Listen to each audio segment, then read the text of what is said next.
det 6 måneder?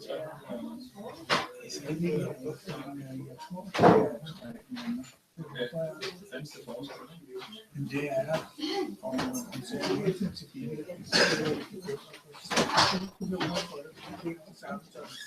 Så selvom man måske skulle have det, så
So good evening.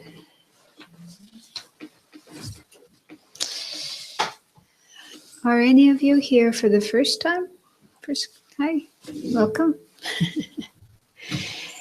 So it's a little loud, no? So just to let you know what we usually do, we start with some meditation. I usually do a little bit of explanation before we start. We do meditation for 15-20 minutes. And then after that, have a bit more talk. If there's any questions, anything you want to ask about or bring up, we take care of that. Then we have a break. Then after the break, I give a talk, and starting last week, I started talking about working with emotions, particularly disturbing emotions that disturb our mind and can also lead to problems in our life. So this is actually a big topic in Buddhism, how to work with these emotions so that they don't, we don't get carried away with them in ways that are harmful or even destructive to ourselves, to others, and so forth. So we're looking at different ways we can work with our emotions. Okay, so just a little bit of explanation before we start meditation. So what we usually do in the meditation is to meditate on the breath, using the breath, our breath, as the object that we try to keep our mind concentrated or focused on as much as possible, and bring our mind back to the breath when it wanders away. And in one sense, this is a simple thing. You would think that, just watching your breath coming in and going out should be easy. But what happens when we try to do it is we find it's not so easy. Not so easy to just stay on the breath. It's the same with any object. It's just not easy to stay concentrated on any object, whatever it is, because our mind just has the natural tendency to wander away, to wander around, to think of lots and lots of different things. So this is what we become aware of when we do try to meditate on the breath or whatever kind of meditation you do. So, so it's a practice. It's something that requires time, energy, practice to learn how to do this. So each week I've been talking about different aspects of the practice and how to develop the ability to deal with your mind and be able to keep it focused. So, so one aspect of this practice, and again, I think it can be applied to any kind of practice of meditation that we do, is that it's recommended, advised that we have an attitude of non-judgmentalness when we practice. So I'll explain what that means. Normally, what happens, and this is something I'm going to ask you to pay attention to, try to be aware of, try to notice during the meditation. What happens is that our mind reacts to things. So different kinds of experiences can occur when we meditate. Some may be external, like hearing sounds, or we feel sensations in our body, or we might remember, certain types of thoughts or memories might come up in our mind. Certain types of feelings or emotions might come up in our mind. So there's lots of things that can happen while we're sitting here and trying to stay focused on the breath. So those things happen, those experiences occur, and it's just normal. It's just the natural way that our mind works, because our mind is, according to Buddhism, our mind is, it's compared to a river or a stream that's made up of individual experiences coming and going, arising and passing. So each moment we have different experiences, and some may be sensory experiences like hearing, smelling, tasting, seeing, and feeling and sensations in our body. Some may be more conceptual experiences like thinking, imagining, remembering, fantasizing, and so forth. So there's different kinds of experiences that can happen in our mind. But our mind is such that it's changing all the time. It's always changing. It's never the same from one moment to the next. So each moment, there's an experience arising and then passing, and the next moment another one arising and passing, and then another one and another one. So it's like there's just a stream, constantly moving, constantly flowing stream of different experiences. So that's just the way that our mind is. And we become more aware of that when we try to practice meditation. We can see more clearly how our mind is changing all the time. These different experiences are coming and going. But then what usually happens is that we react to the things that we experience. And there's two main ways that we react. One is liking, and the other one is disliking. Or we could say attachment and aversion. So certain types of experiences, whether they're sensory experiences like hearing sounds, or they're more mental experiences like remembering things, certain types of experiences we consider pleasant, and we react to those with liking. And so it's the mind is kind of drawn to those experiences, likes those experiences, feels good about those experiences, and wants to have more of those experiences. So this is one one type of reaction that usually happens. And the other one is the opposite. The other one is aversion. So with certain types of experiences, our mind reacts with, I don't like that. You know, that's something unpleasant, that's something bad, something disagreeable. And with those experiences, we want to push them away. We want to get rid of them. We want to send them far away or put ourselves far away from them. We want to get away from those experiences. We might have fear as well. Fear is also quite close to anger and aversion. It's like, oof, I don't like that. Go away. Leave me alone. So this is actually happening a lot in our experience, liking and disliking, liking and disliking. And we don't always notice it unless it's really strong. But I think it's happening a lot in subtle ways.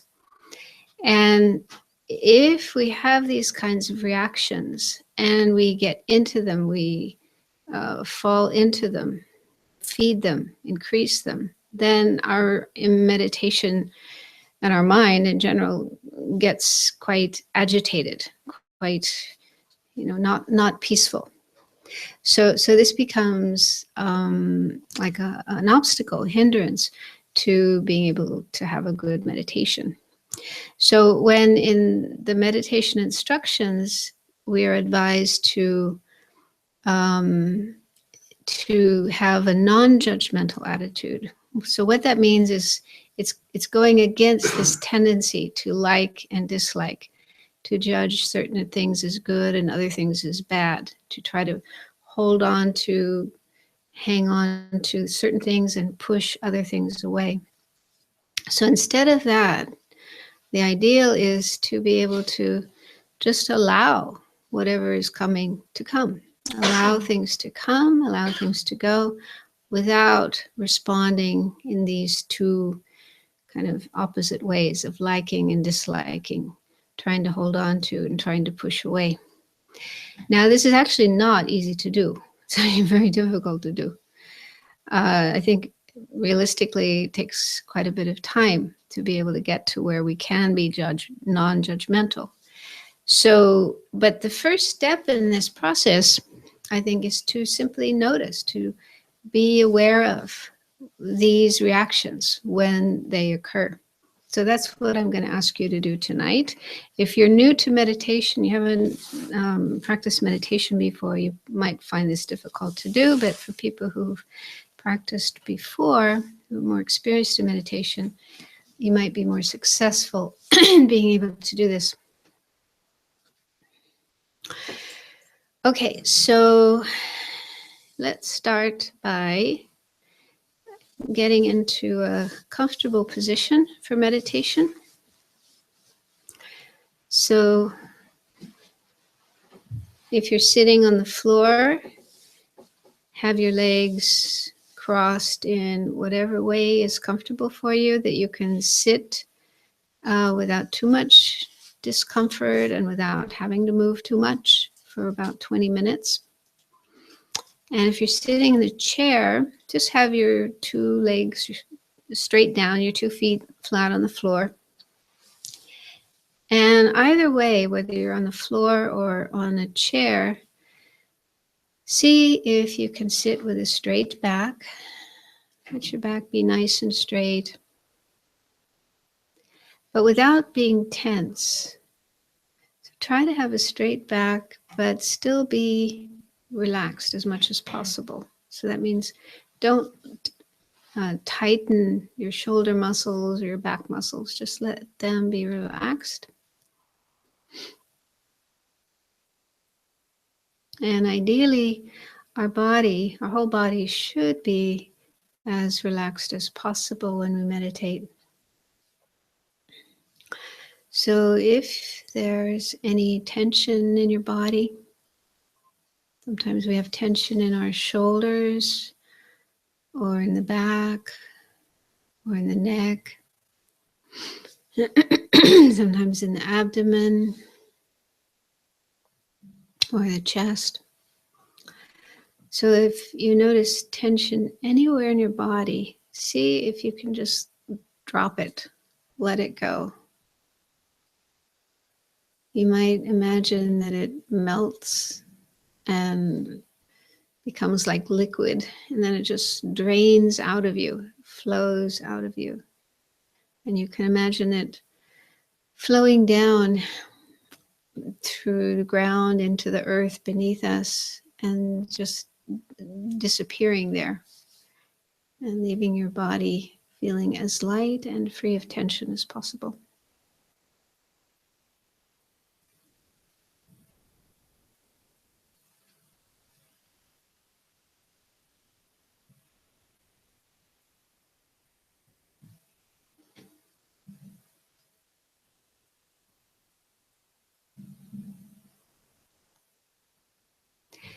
And another way to release tension is to imagine breathing it out and taking deep breaths, breathing in very deeply, slowly and deeply, and then breathing out slowly. Just letting your breath go out very slowly. That's naturally helpful to put yourself into a more relaxed state. So do that for 3 times. For 3 breaths, breathe in slowly, deeply, as much as you can. Hold your breath just for a moment and then breathe out. Let the breath flow out of you slowly. And you can imagine if there's any remaining tension in your body, imagine that it goes out with the breath. So do that 3 times and then just go back to normal breathing.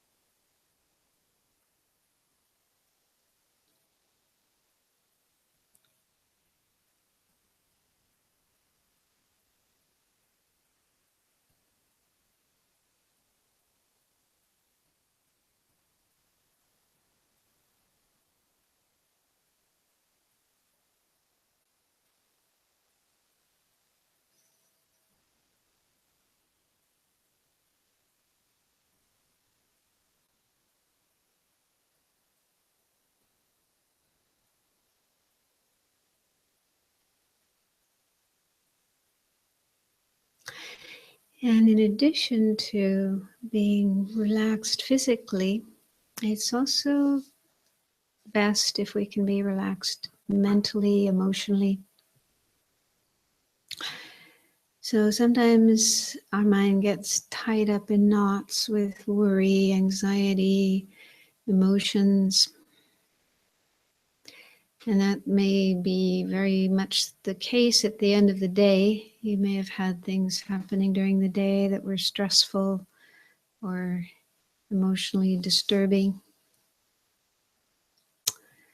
So see if you can just let go of any thoughts, any worries that might be in your mind.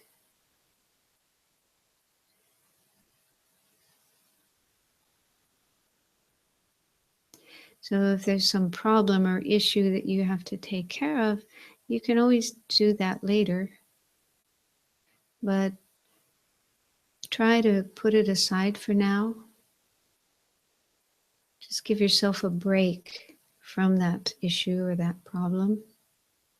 Just give yourself some time to have a relaxed state of mind, calm, peaceful state of mind. So just put aside any thoughts, any worries, any concerns related to the past, today, yesterday, any time in the past, and also any related to the future, later tonight, tomorrow, or any time in the future. So remember, past and future are not here right now. The past is already gone. It's not here anymore. And the future hasn't yet happened. So the only thing that's really here right now is this present moment. Right here, right now. So give yourself permission to just stay in the present moment Just be right here in this place, right now, in the present moment.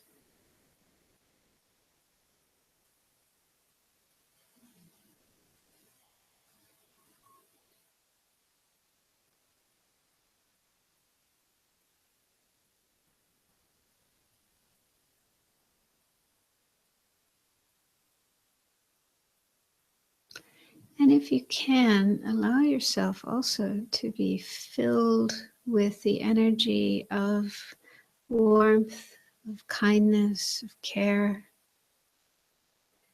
So in the past, I explained how one way you could do that is if you can accept that there are enlightened beings, Buddhas, then they are always aware of us, observing us with pure unconditional love and compassion. So there's love, pure unconditional love and compassion coming to us every minute, every second from enlightened beings. And if that's difficult to believe or accept or think about, then you could maybe just think about people who love you. There are people who love you and care for you. You are dear to them. You are important to them. Try to allow yourself to feel loved, to feel lovable. Let that energy flow right through you and fill you up completely.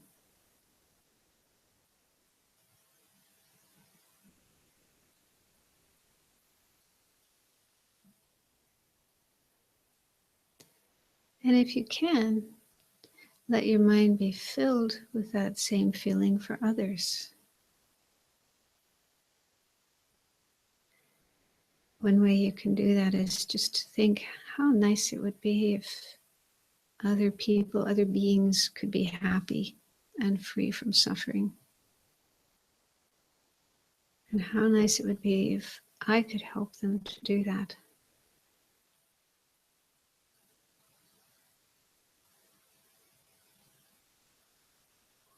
And may this meditation that we're doing help to bring about more peace and happiness, both for myself, for others, for the world.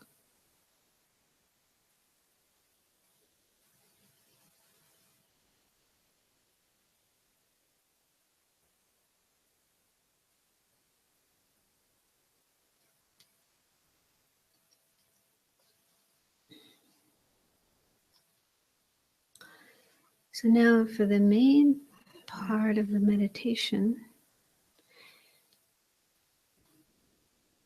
what you need to do is be aware of the breath coming in and going out. So this is a simple object because our breath is there all the time. Our body is breathing all the time without us having to do anything. It just breathes by itself. Breath is flowing in and the breath is flowing out.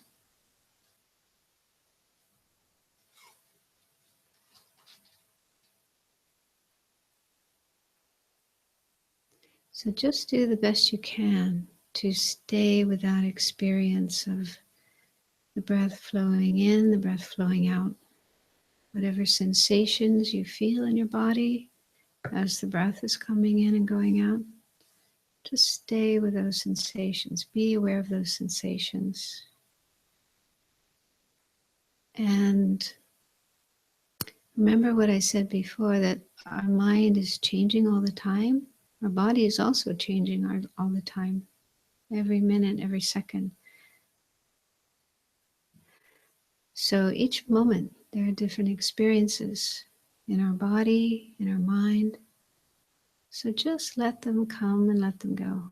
Be aware of them coming and going without trying to hang on to or cling to anything.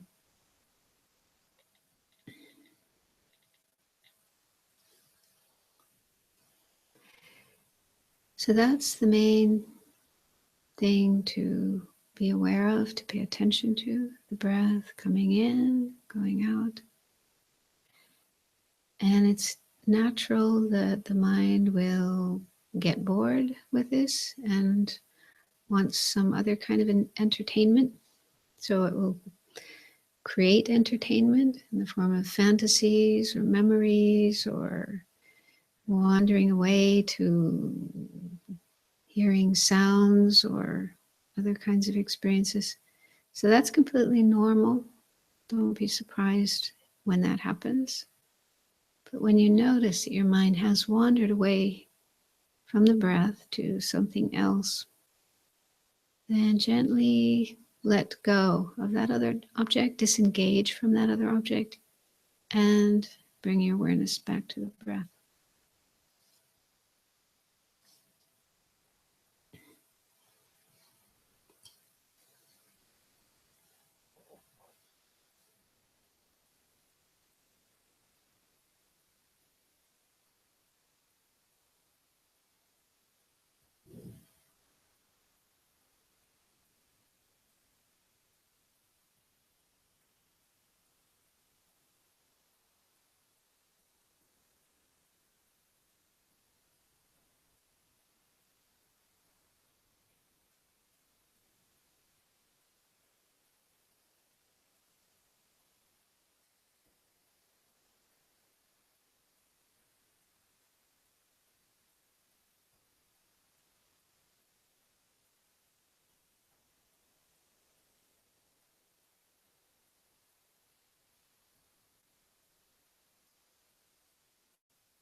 And just to mention, one method that can help you to stay with the breath is to count.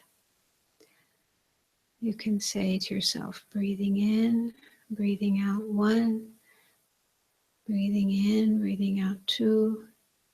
Then keep counting up to 5 if you're new at meditation, or 10 or 20 if you're more experienced. And then each time you reach that number, go back to 1. So you keep counting in rounds of 5 or 10 or 20.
And see if you can notice the two kinds of reactions I mentioned before. Attachment, when having some experience you regard as pleasant, nice, agreeable, then there may be attachment to that, wanting to hold on to it, to grasp onto it, to keep it, not let it go. Or the other reaction is aversion, disliking, wanting to push something away, get rid of it. So just notice if either of those two reactions arise in your mind towards anything that comes up in your experience, whether sounds or feelings in your body or thoughts, memories, images in your mind. And if you do notice either of those reactions, just notice it and let it go.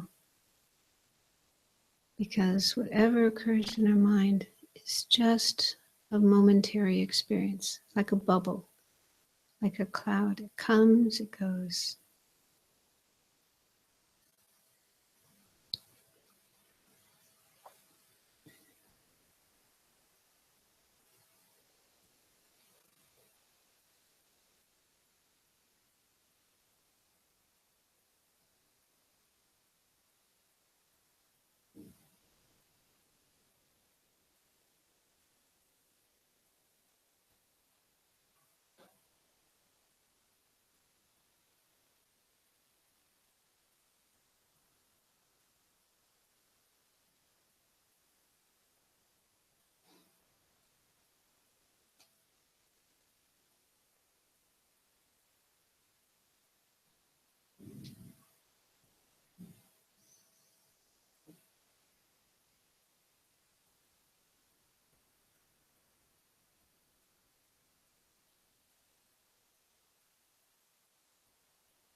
So,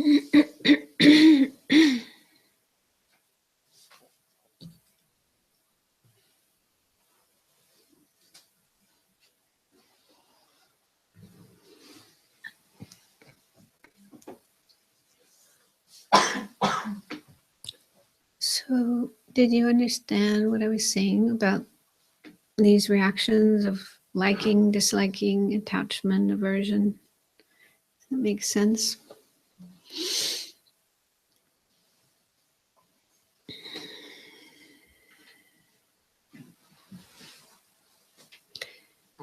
So, last week, I don't know if, I guess some of you may have been here, I started talking about working with disturbing emotions. And there's some methods that are general methods, things we can use with any disturbing emotion. And the first one I mentioned is mindfulness. So mindfulness is what we are trying to develop in this type of meditation practice. So in this context, mindfulness means paying attention to and being aware of what's happening moment by moment. So knowing what is going on. Of course, it's difficult to know everything that's going on every moment, but as much as possible, paying attention to the present moment and being aware of what's going on, especially within yourself, especially your own thoughts, feelings, experiences, things happening in your body and so forth. So as much as possible, trying to be aware of and pay attention to these different experiences as they're coming and going. And as I mentioned before, the advice is when we are paying attention to these experiences happening moment by moment, the ideal thing is to have a non-judgmental attitude. And non-judgmental means just letting things come, letting things go without judging, without saying this is good and I'm attached to it and I want more of it and I don't like it, I want to get rid of it. Just having a even-minded attitude, whether it's not even saying good, bad, but just whatever there is, just let it come and let it go. Because again, all of our experiences are just transitory, momentary. They come and they go by themselves. We don't even have to chase them away. They will go away because that's just their nature. So what we're trying to do in this meditation, as we just did, is an effective remedy or antidote or method for working with disturbing emotions. Because otherwise, what can often happen, a disturbing emotion might arise in our minds, say anger or fear or jealousy or depression, anxiety. And that's just an experience, a natural experience that arises in our mind. And it's not a permanent thing. It's transitory. It comes and it goes. But what can sometimes happen is, in addition to this disturbing emotion, we have more reactions. We may feel guilty. Oh, I shouldn't feel this way. It's wrong to feel this way. We may feel ashamed. I don't want anyone to know that I'm feeling this way, right? So we can get into all these additional trips, additional stories related to that particular emotion. And then our mind just gets very caught up in disturbing thoughts and more disturbing emotions. So it's in a way, it's like adding more layers to what's already there. I mean, there's the basic emotion, the fear or the jealousy or the anger, whatever it is, that's there. Then on top of that, we're adding more layers of stuff and making a big story out of it. And our mind just gets more and more kind of agitated and disturbed and unhappy. So with mindfulness, ideally, if we know how to practice mindfulness, we would simply observe the initial emotion, anger, whatever it is. We would just observe it. We know that it's there. We're not denying it or suppressing it, pretending it's not there. We acknowledge it, we accept it, but we know that it's not something permanent. So we simply allow it to come and allow it to go. And with that attitude of non-judgmental awareness, there's a good chance that that disturbing emotion will just go by itself. We won't have to do anything else. It just like a cloud going through the sky, a bird going through the sky. It just comes and goes. And then we're able to just go back to our meditation. So it may take a while to learn how to do that and actually be able to do that, but it can be very, very helpful. And once you learn how to do this in meditation, then you can also do it in your daily life. So even if you're at work or you're with friends or family or whatever kind of situation outside of meditation, you might still be able to notice some disturbing emotion coming up in your mind and just notice it and not get all caught up in it, not get all emotionally reactive to it, and it can just go by itself. And that way you save yourself, you avoid getting all caught up and making a big story out of it. Does that make sense what I'm saying? So this is just one method. There are other methods.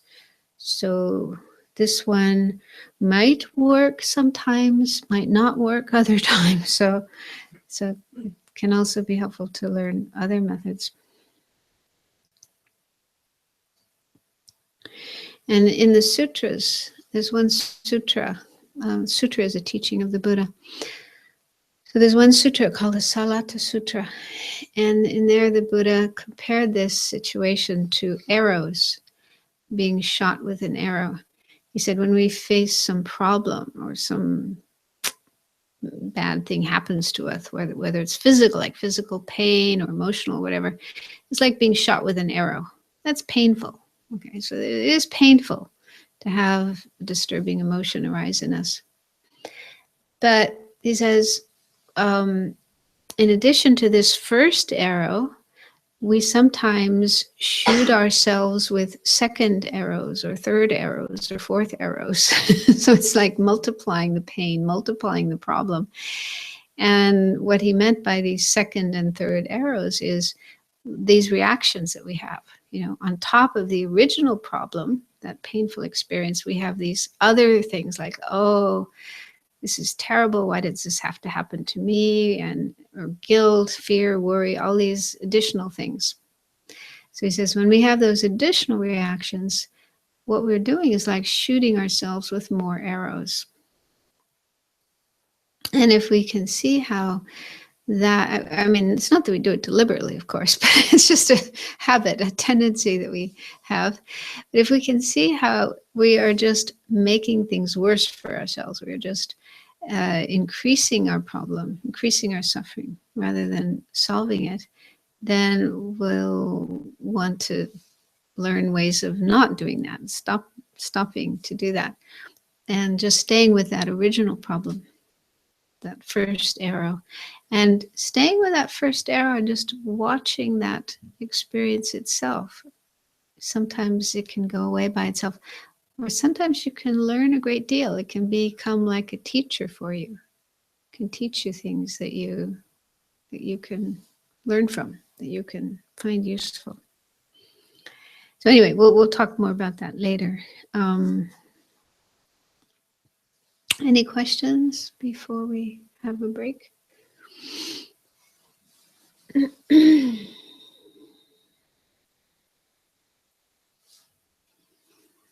Don't be shy.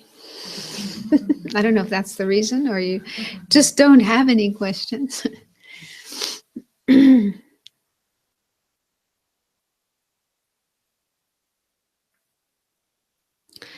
Okay, so let's have a break for about 10 minutes. I'll ring this thing to come back. And so after the break, I'll talk more about working with disturbing emotions. And tonight I'll start talking about anger, one of the most disturbing of the emotions, things we can do to work with anger. So if you're new here, we have upstairs, there's coffee, right? Coffee and only tea? Oh, okay. Anyway, there's tea, water, and some little snacks if you're hungry. Okay, so enjoy.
So last week I began talking about this subject of emotions and how to work with those emotions that are disturbing and can also sometimes become harmful and destructive to ourselves, to others, to the world. So this is actually a really important topic in Buddhism. There's a lot of information about, not just information, but practical tools, methods that we can use to work on our emotions. And in fact, I've heard sometimes the Dalai Lama say that the essence of Buddhism is working on the mind to bring about a transformation of the mind, meaning to reduce the disturbing, harmful, destructive emotions and increase the positive, beneficial emotions like love and compassion and so forth. So that's actually the essence of Buddhism. So I was really happy when I heard him say that because, you know, Buddhism can be so complex, especially Tibetan Buddhism. You know, we have so many different Buddha images and different kinds of practices that we do, prayers and mantras and so forth.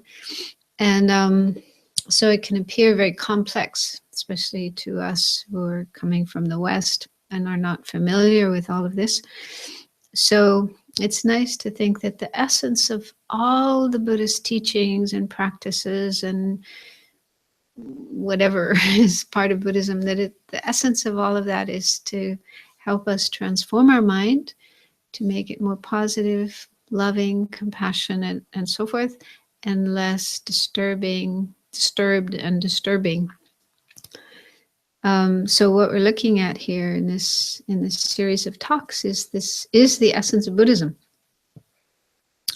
So last week I started by talking about two ways that we normally work with emotions that are not very skillful.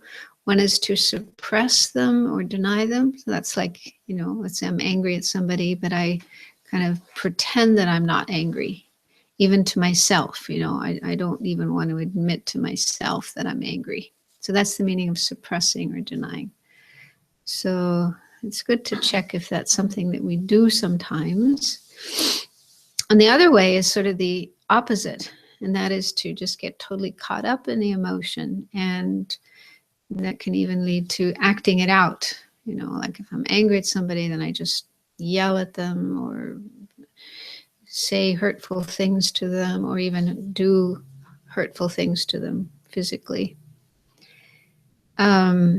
So neither of those two ways of working with emotions are really very skillful.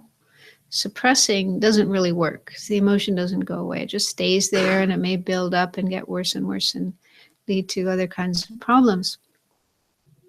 And acting out can lead to more problems as well. We can harm other people, we can harm ourselves if we act them out. Also, another thing about acting out is that it becomes a habit. You know, it becomes a habit. It gets easier and easier to do that, you know, to follow that road. And then it becomes more and more difficult to do something different with it. Yeah, does that make sense? Yeah. So the Buddhist way would be to avoid those two ways of dealing with emotions, and instead to first acknowledge, to admit, to be honest and genuine that, okay, there's anger there in my mind. I accept that I'm angry.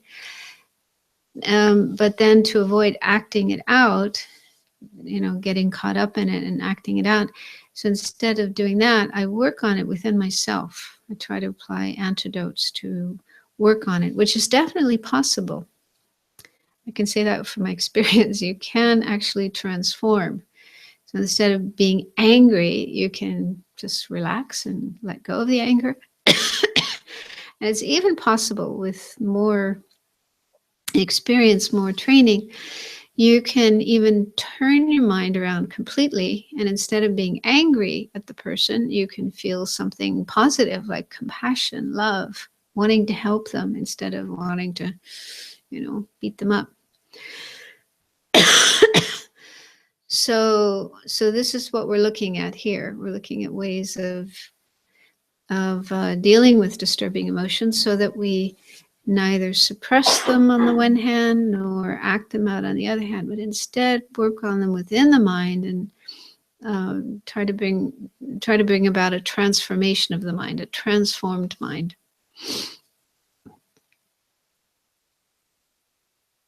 And so last week I started talking about general ways we can do this, one of which is mindfulness. So that's like the meditation we were doing just now. And I think that's as far as I got last week. So I'll just carry on from there. Another method that can be useful is to remind ourselves of the nature of our mind. If you can accept this, because the way that the Buddhism explains the mind is different than the many views in the West, where the mind is seen as a product of the brain or a function of the brain. So the Buddhist explanation of the mind is that it's like this stream of mental energy, which is non-physical, non-material. It's simply, as it's defined, it's clear and knowing. It's non-physical, non-material, just knowing, just awareness.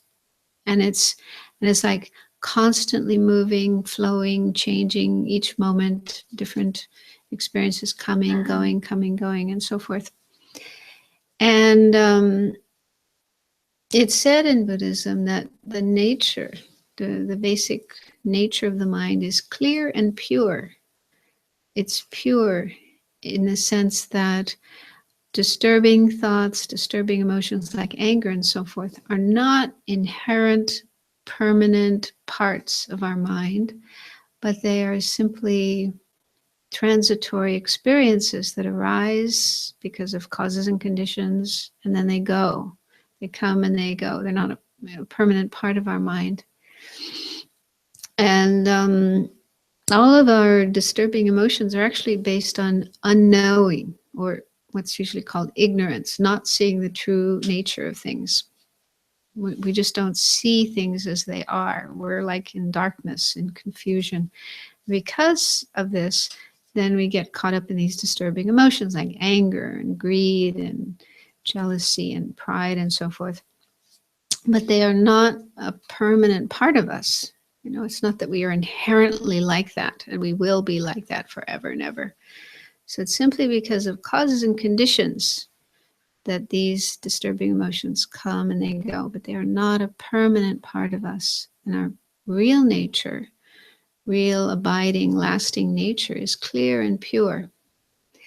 So there's a whole explanation of how the mind is in Buddhism. And if one has heard that and is able to accept that and can think of that, then that can be helpful in dealing with disturbing emotions. Because then if you notice anger coming up in your mind, you'll be less likely to get caught up in it and think, oh, I'm such a bad person, and get all angry and so forth. Instead, you'll be able to see it as like there's this analogy of our thoughts and emotions being like clouds that come and go in the sky.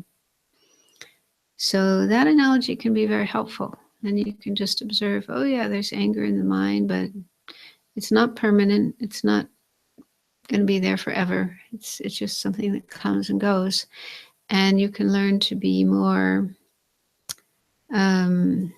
more in touch with and confident of the clear and pure nature of the mind, and the possibility, the potential for the mind to be totally transformed, totally, gone beyond an ordinary way of being, and even reach enlightenment. So I'm just condensing the idea here, but knowing about the nature of the mind and thinking about that can be helpful in being able to let go of disturbing thoughts and emotions.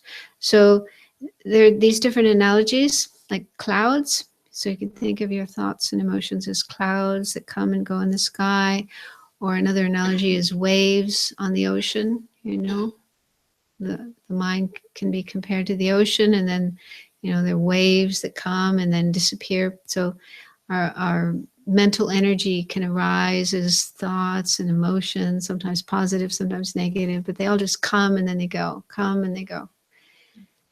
So these analogies can be helpful to not take our disturbing thoughts and emotions so seriously, but be able to just stand back and observe them and be able to let go of them. Another thing that's sort of tied in with this is to learn to de-identify with disturbing emotions. And that opposes our usual a tendency or habit that we usually have, which is to identify. So anger comes up and there's this automatic reaction. I am angry. Not, even if we don't consciously think that or say that, but it's just a kind of instinctive, intuitive reaction. I am angry. We identify with the emotion. Does that make sense what I'm saying? Yeah. And so we do that with whatever disturbing emotion, fear, depression, anxiety, jealousy. There's this tendency to immediately identify with it. And when we identify with a disturbing emotion, it's giving it more power, more validity, more concreteness, solidity. And so then it becomes more kind of strong and real. Because actually a disturbing emotion is just an aspect of the mind. And that means it's not a physical thing. It's not a material thing. It's just like something that pops up in the mind and then it disappears afterwards. It's not like a real solid permanent thing. So, but when we identify with a disturbing emotion, it does seem to give it more strength, more solidity, and more stability. So then it will last longer and maybe even take over our whole experience. Whereas if we can learn to de-identify, and I'll tell you how you can do that, then there's a greater chance that the disturbing emotion will simply come and go, like a cloud in the sky or like a wave on the sea, rather than staying and lasting and becoming bigger and stronger. So a simple way of doing that is when you do notice some disturbing emotion in the mind, to say to yourself, that is in my mind, whatever it is. Anger is in my mind. Depression is in my mind. Fear is in my mind. Jealousy is in my mind. So even say it out loud if you want, or just say it silently to yourself. But that's really, really helpful, because by saying that, you are taking a step back from it rather than being totally caught up in it. And you're able to look at it objectively. And doing that can be very, very helpful. Sometimes you'll see that the emotion just comes and goes. You don't even have to do anything else. I mean, you might have to do other things, but sometimes just that itself will enable you to just let it go through you and out of you, and you're able to remain calm. I've had lots of experiences of this myself, and other people have as well. For example, one time I was teaching in where was it? Genova in Italy.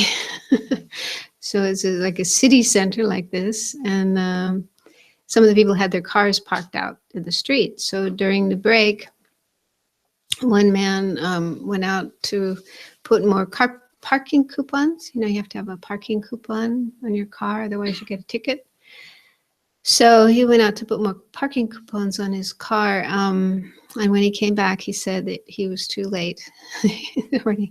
Police had already come and given him a ticket. So he said he could see the anger coming up in his mind, and we had just been talking about this. So he said to himself, "Anger is in my mind. Anger is in my mind. Anger is in my mind." And he said it worked. He was able to remain relatively calm instead of getting totally furious that he'd gotten a parking ticket. So anyway, try it. It's worth a try. Next time you notice yourself getting angry about something, or feeling depressed, or feeling afraid or anxious, or whatever disturbing emotion it is, try this out if you can. I mean, it does take a certain presence of mind, a certain mindfulness to be able to do this. But if you try it, you might notice that it is helpful. And even if the disturbing emotion doesn't just like go away right away, but you'll probably find that it isn't as strong as it normally is, right? It's less strong, less powerful. It may seem a little bit more like a cloud rather than like something really solid. So that's another very helpful kind of general method that you can use with any disturbing emotion. Now, I'll just mention one more general one, and then we'll go on to look at anger. So this is reminding ourselves, or just contemplating the fact that we are not the only person in the world who has this particular disturbing emotion. Now that's very helpful, because sometimes what can happen is, let's say you're feeling depressed. Depression is a good one. I know this from my experience. So there's depression happening in your mind. And I mean, there's different kinds of depression. Some depression is really, really serious, and you might need to get professional help. But if it's just a mild depression, you might be able to manage it on your own. So anyway, what can happen is the depression comes up in the mind, and then, more arrows. We shoot ourselves with more arrows, like, oh no, here it is again. And oh no, I'm going to be depressed for a long, long, long time. It's never going to go away. And on top of that, another thing we might think, not deliberately, but it might be just this sort of idea in our mind that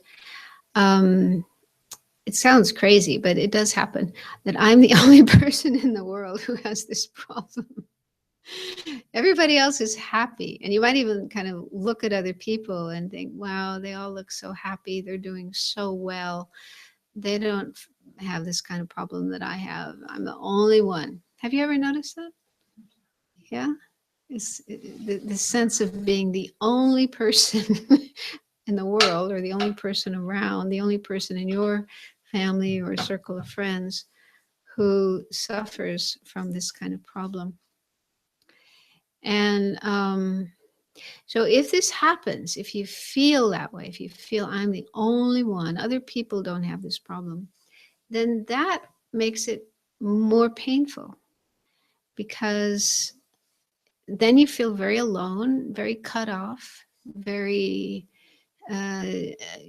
distant from others, almost like you're on an island all by yourself, surrounded by a moat, and everybody else is over there, and here you are, all alone on this island, suffering with this problem. So that just makes you feel worse, right? On top of the problem, you have this additional painful sense of being alone. And it's simply not true. It's just totally not true. You are not the only person in the world who has this kind of problem. Lots and lots and lots of other people have it as well. Even those who might look happy, right? People who might have a smile on their face and look like they're doing really well and they're really happy. But if you talk to those people, get to know those people, you'll probably, or you might find, not necessarily always, but you might find that they also have the same kind of problem that you do. I know this from experience. You know, I meet people sometimes and they look like they're really happy and they're doing really, really well. And then they start talking. And then you find out what's really going on with those people in their life. And wow, some pretty big problems. They might even start crying. So it's definitely not true that you are the only person in the world who suffers. Whatever your problem may be, whatever it is, there are certainly other people who have a similar problem, maybe not exactly the same as you, but similar to what you are going through. Now, if you do this carefully, you have to be careful with this, but if you do this carefully, this can be helpful for you. Just to realize that you are not alone, that what you're going through, other people go through as well. Now I'm saying you have to be careful with this because if you're not careful, it may make you feel worse. Yeah, like people who have a depression, who have a tendency towards depression and feel, oh, I'm suffering so much and the world is so terrible, all these problems, blah, blah, blah, blah. And then if you think how many other people there are in the world who also suffer from depression, it might make you feel more depressed. Yeah. And that's not the point. Okay. The point isn't to make you feel worse. So if you're going in that direction, then come back. Don't keep going in that direction. That's not going to help. But if you do it well, it can just help you in the sense of taking away that sense of loneliness and isolation and being cut off from others. Do you see what I'm saying? So if you can recognize that other people suffer too, you're not alone, you're not the only one, then you'll feel connected with others rather than cut off from and separated from others. So in that way, it can be helpful. Then on top of that, if you can do this well, skillfully, you can think, if I can learn how to work on this problem myself, if I can learn to manage it and transform it and get beyond it, then I will be in a position where I can help others to do the same. Yeah. So you might be able to feel some energy or inspiration or aspiration to be able to learn how to manage this problem that you have, and then share that experience with others who have the same kind of problem. So in that way, you're transforming this situation into compassion. You're using this painful experience that you are having to feel compassion for others and to feel this compassionate kind of energy or aspiration to be able to help others who have a similar kind of problem. Does that make sense? So it might be difficult for you to do this. If it doesn't, if it's too difficult, if it doesn't seem like it would work, you can leave it aside. What I find is that it's helpful to know different methods or different tools, different techniques you can use with problems, because, with one problem, this technique might work, another technique doesn't work, but then with this problem, this technique works, but that one doesn't. So if you have a kind of toolbox, like a toolbox of different tools, then you can keep trying different ones until you find one that does work. Okay, so if one doesn't work, just put that aside and try something else. Okay, so now let's look at anger. So I like to start with anger. There's lots of other disturbing emotions, but anger is it's quite a juicy one in a way. I think it's something everybody does experience at least sometimes. And it's probably the most destructive one. You know, if we don't learn how to manage anger, it's really, really destructive. It leads to murder, it leads to war, it leads to abuse, rape, you know, all kinds of harmful things, harmful behavior that, you know, causes suffering to others. But as I mentioned last week, when we do things that hurt others, we also hurt ourselves. And if we can recognize that, if we can realize that, then that can be a great incentive to want to find alternate ways of working with our disturbing emotions that are not destructive, that are not harmful. Okay, so let's first look at what anger is. So in Buddhism, it's explained as it's a mental factor, meaning that it's some aspect of our mind. It's not there all the time. It comes, it goes. But when it does come, the way it works, the way it operates is there's always an object. There's always an object of the anger. And most of the time, it's probably a human being or some other kind of living being. We can sometimes get angry at machines, you know, computers and phones and cars and televisions. People sometimes shoot their television or throw it out the window. Or I read about this guy in Colorado who got so frustrated with his computer, he took it out in the backyard and shot it 8 times with a gun. So we can get angry at inanimate things, but probably most of the time our anger is towards animate beings, people and other kinds of beings, animals and so forth. So there's always an object. And what happens with anger is it looks at the object and, you know, it's like the first reaction is, like I was talking about earlier, it's like, I don't like that. There's a feeling of dislike. You know, there's something we don't like about the object. But then what anger does is it tends to exaggerate the object so that it appears worse than it is. There might be, you know, 1 or 2 or even 5 or 10 things that we don't like about the person or object, whatever it is. But then anger has this function of blowing up, expanding, exaggerating the unlikable aspects of the object so that the object comes to seem 100% bad, 100% awful, 100% dislikable, nothing good at all about this person or this object. It's all bad. So sometimes it does this by exaggeration. It could also be projection. We could also kind of project or add bad things that aren't even there. So this is what Buddhism says. And the Dalai Lama talks about meeting this American psychologist named Aaron Beck. I don't know if you've heard of him, but he's done a lot of work with emotions. And he said the same thing. He said, when we have anger or hatred towards a person, 10% of what we dislike about the person may be valid. 90% of it is projection. That's a lot.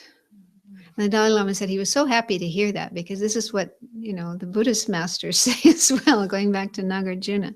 They say the same. Maybe not necessarily the exact percentage, but most of what we don't like, what we see in the person that we don't like, is projection or exaggeration. So this is something to check, something to investigate, something to see, you know, if it's true or not. So then anger kind of takes this object and makes it into something horrible, bad.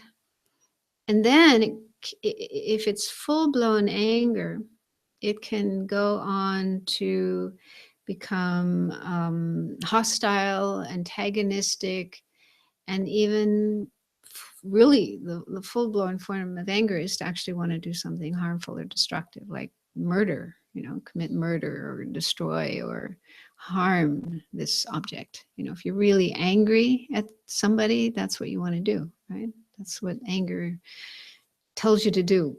Hit, bang, smash, kill, destroy, chop into pieces.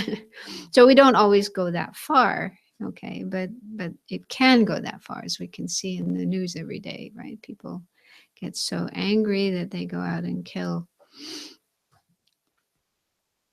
Okay, so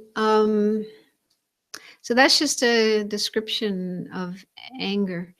And probably my guess is most of us don't experience such an extreme form of anger, but there are milder forms of anger that we probably do experience many times every day, such as dislike, irritation, annoyance, impatience.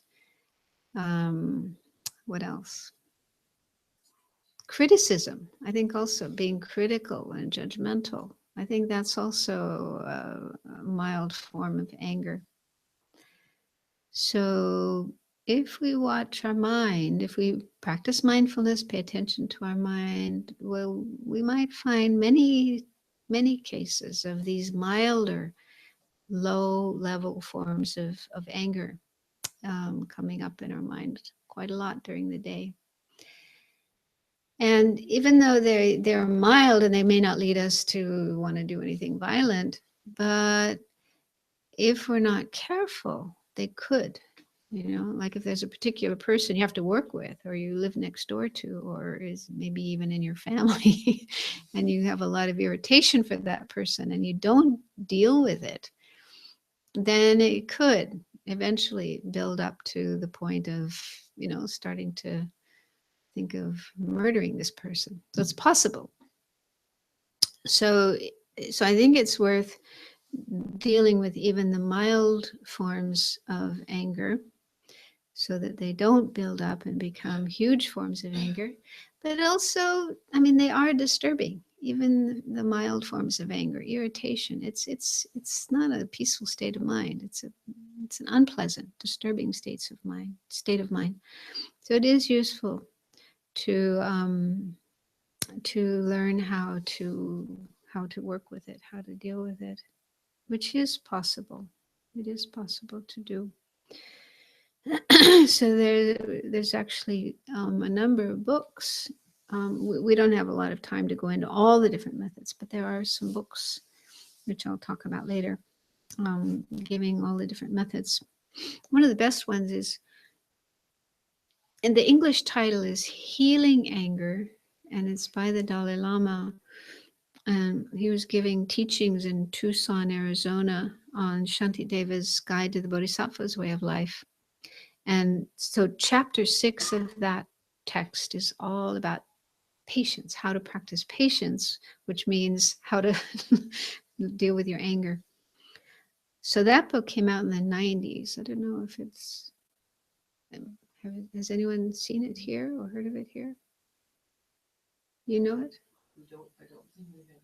Yeah, but was it translated into Danish? Do you know? No, I don't think so. But this one, Destructive Emotions at Coleman, I don't know if that's translated. Who? Oh, Goleman, Daniel Goleman. Yeah, that's I don't know if that book actually gives methods for working with. It was a conference. There was a conference, Dalai Lama and Daniel Goleman and lots of scientists and psychologists and so forth, talking about destructive emotions. But so it's certainly very interesting, but I'm not sure if it was so much about how to do it, how to deal with practical. Yeah, there it is. Yeah, you do have it in your library. So this is a great book, Healing Anger, the Dalai Lama.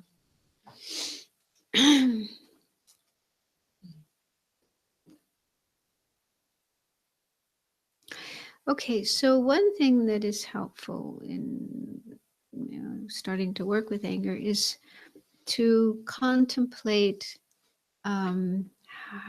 what are the effects of anger if we don't work with it, if we don't learn to manage it. What will happen?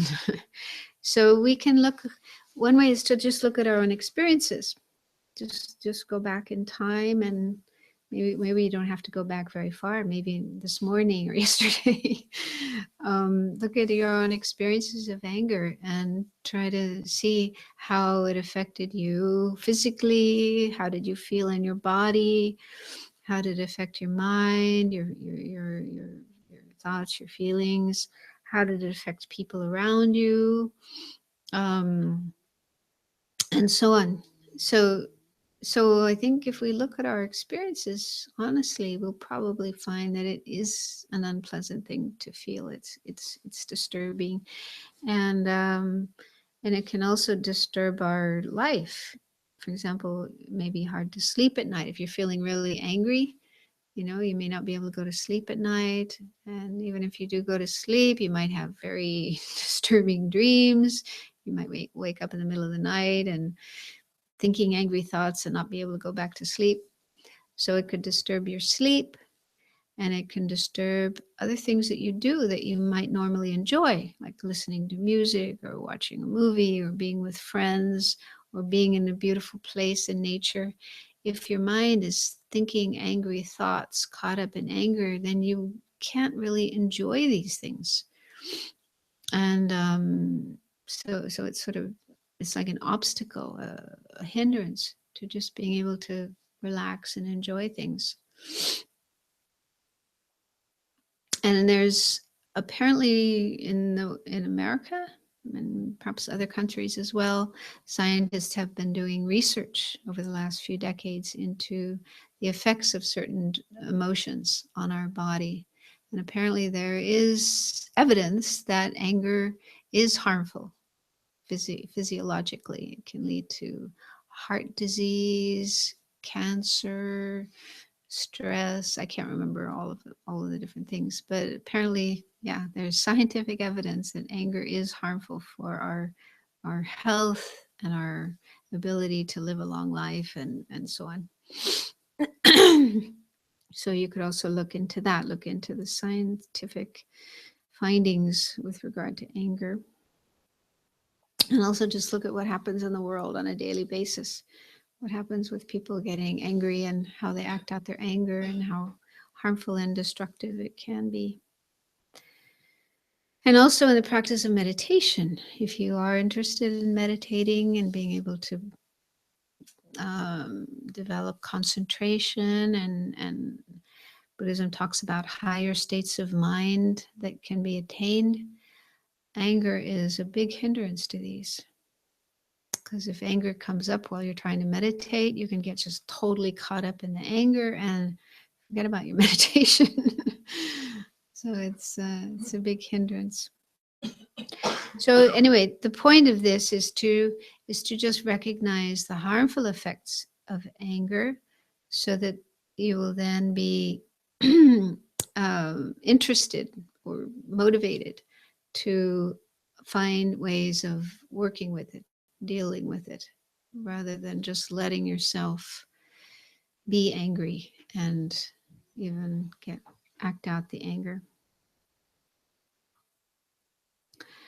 Okay, so then if you do want to do something about your anger, there's different methods.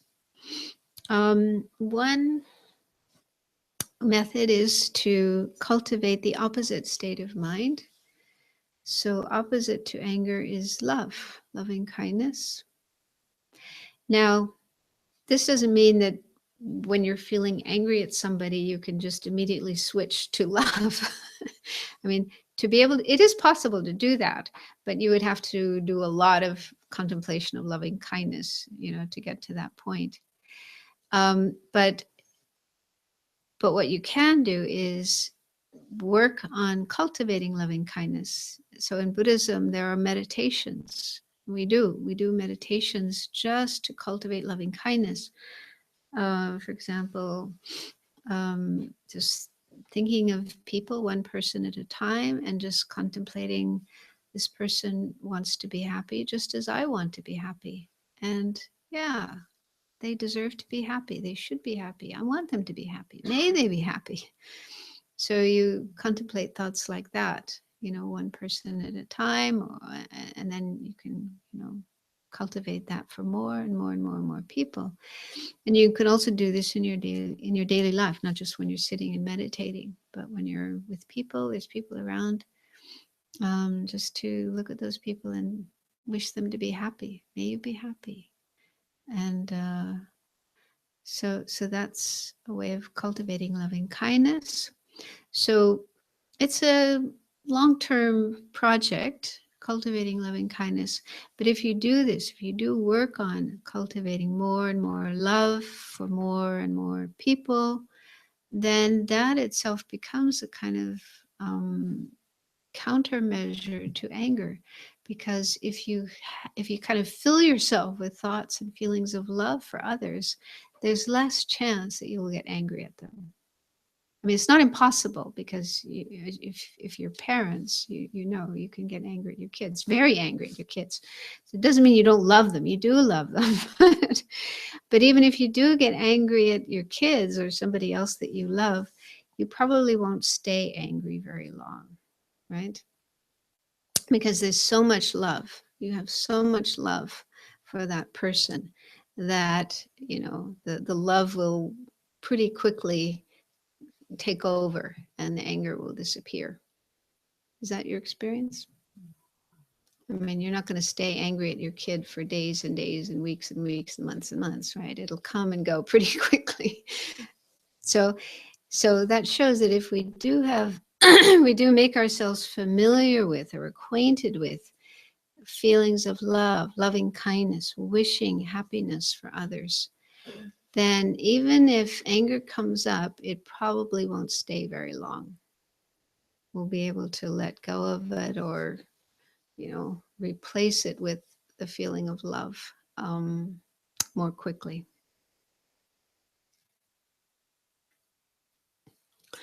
So that's one method. Another method is putting ourselves in the other person's shoes. Do you have that expression in Danish or something similar? Yeah. So when somebody does something that we find annoying or irritating, or, we get angry, it can be very helpful to try to understand the other person. Why are they behaving this way? What's going on with them? Because sometimes it's the case that this person is in a disturbed state of mind. Like there might be something going on in the person's life that's disturbing them. We can think of our own experiences, when there's a problem. It could be our own problem, or it could be a problem with somebody we care about, your mother or father or child or spouse or partner or friend. So somebody we love and care about might be going through sickness, or they might be dying, or they might be having some big crisis in their life. And that's disturbing us. We're disturbed emotionally. We are imbalanced because of that problem. And so we're not really in the best state of mind to make the best decisions and do things in the best possible way. So we might make mistakes. We might say things, slip of the tongue. Something comes out we didn't really mean. We do something we didn't really mean to do. So that happens to us, right? We make mistakes. We act unwisely, unskillfully when our mind is disturbed because of something. So that could be the case with this person that we are getting angry at. It could be that there's some crisis, some problem happening in their life that's disturbing them, so they're not in the best state of mind and they're acting unwisely, unskillfully. So if we take the time to think about that, explore that, look into that, we might discover that, right? We might discover that there's a reason why the person is behaving the way they are. Or it could be something that happened earlier in their life. You know, a lot of people have really rough childhoods and don't receive enough love, or they might be abused. So a lot of people have awful things happen to them when they're children, and this affects them. This damages the person and can cause them to be, you know, develop certain defense mechanisms or certain ways of behaving that, you know, are compensation or protection for themselves because of the painful experiences that they had. So again, if we take the time to investigate that, this is something we might discover. And even if we can't, like, you know, if it's a stranger, we don't really have the ability to know what's going on in their life or to know what happened when they were a child. We can guess, we can assume, well, maybe something like that happened to them. Maybe there is a reason why they're behaving that way. So that can stop us from just jumping to the conclusion that the person is an idiot, the person is a whatever kind of bad word you might want to call them, you know, and just blaming them for their behavior. So does that make sense what I'm saying? Just to give an example, one time I was in Israel driving with somebody on the highway, and the other person was driving. So we were just driving along, and then suddenly this small truck, lorry, came from behind. We were driving really, really, really fast and just immediately shot in front of our car without signaling. And so it was kind of a shock. And the person who was driving said, in the past, when this kind of thing happened, she would get really angry, start swearing at this person and so on. But then after learning Buddhism and meditation, she tried to not do that anymore. So she says now what she does when this kind of thing happens is she says to herself, his mother's in the hospital. And that, I mean, it's possible. It's possible. We don't know. It could be there is, you know, some reason why the person's driving that way. And even if it's not true, at least it stops her from getting angry and reacting out of anger, which won't do any good. You know, it doesn't do any good to get angry in that kind of situation. And in fact, it could make things worse. If she gets angry, then that may affect the way she's driving, and she might do something that could endanger other drivers. So that's the way of using this idea, even in a situation where you don't even know the other person and you can't find out what's going on with the other person, but you can just guess. You know, there might be something that's causing them to behave that way, and that can help you to cool down your anger. Does that make sense? So this method can be very helpful, not only to cool down anger, but also to replace anger with compassion. Because if you do find out that, and if you are able to find out that this person is going through some crisis, some problem in their life now, or that they had some awful experiences when they were a child or whatever, then you can see your mind just completely changing.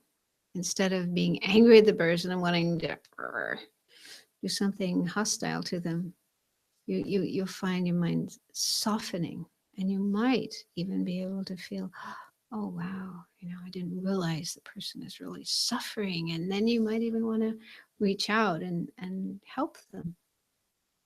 So it's possible.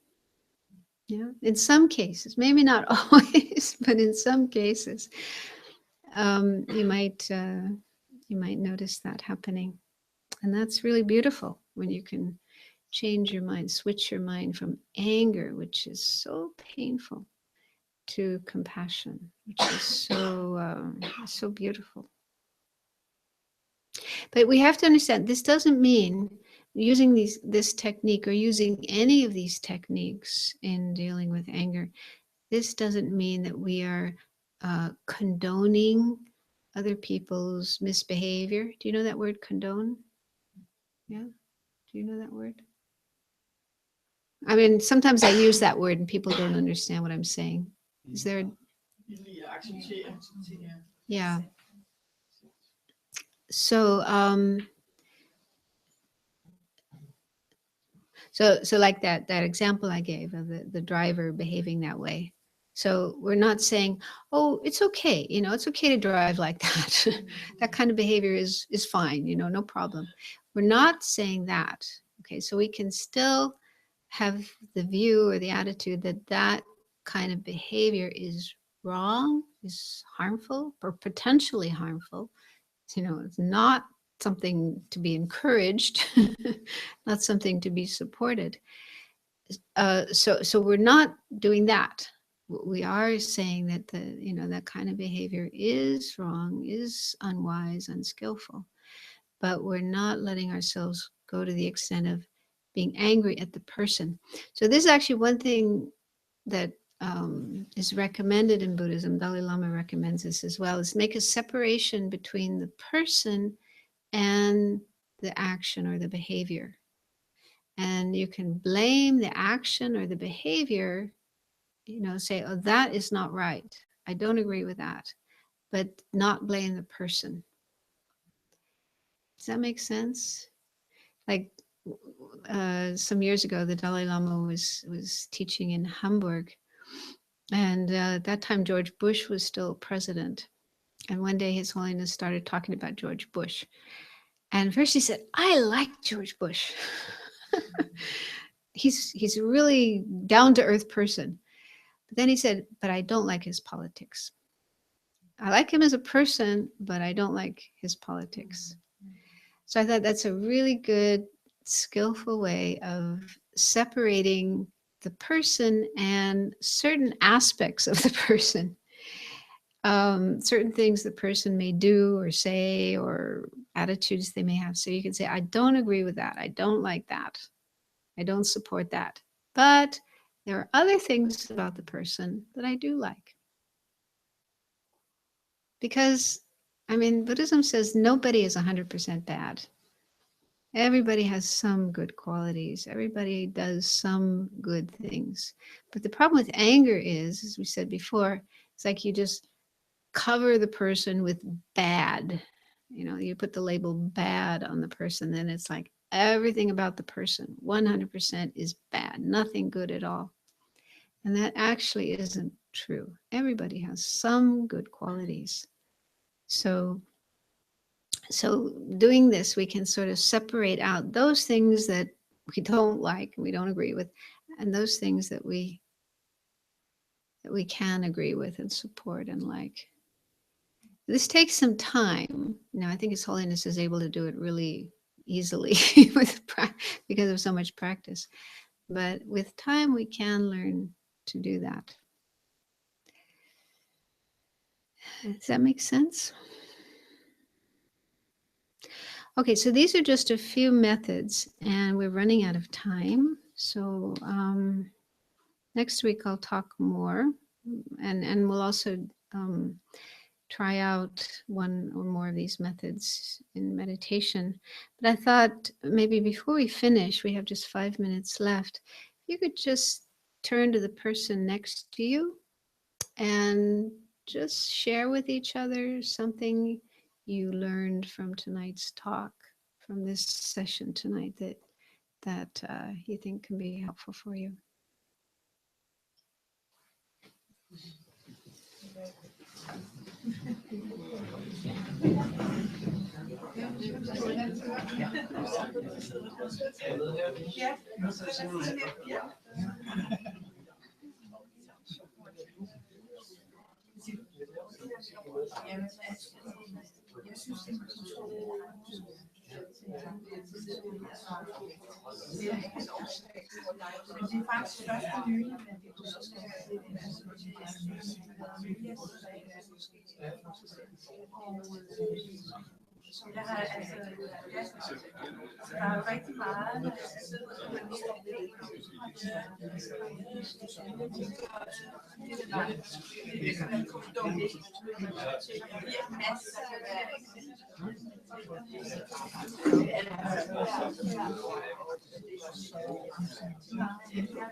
Sorry to interrupt.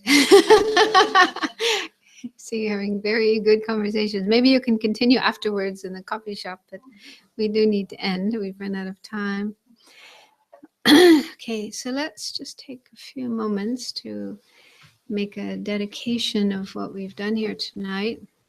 So we started off with a positive state of mind, wishing to benefit others as much as we can, to benefit the world as much as we can. So having spent this time doing meditation and looking at how we can transform our mind in a positive way, we've definitely created some good energy here tonight. So let's share this positive energy with others, with the world, wishing that it will bring peace and happiness and freedom from suffering and disturbing thoughts and emotions that are the real cause of suffering to as many other people and beings all over the world. And may it help all of us get closer to awakening, to enlightenment.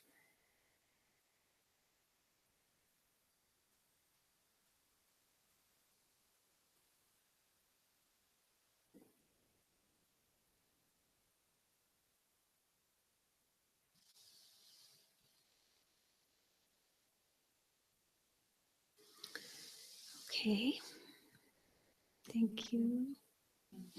I would just like to make two announcements. And the first one is that there's teaching on Thursday, even though it's a holiday. And then the second announcement is that they're also teaching on Saturday. Medicine Sangye Khadro is teaching on Saturday from 10 to 4. And we start the new module on the next Saturday, three principal aspects of the heart. You can see there's a note over there. So you're very welcome to come on Saturday. Yeah, even if you haven't been following, it's kind of a continuation of the Thursday class, but even if you haven't been following that class, it's like a new part of the class. And I think it's something that could be interesting to anybody. So you're welcome to come along and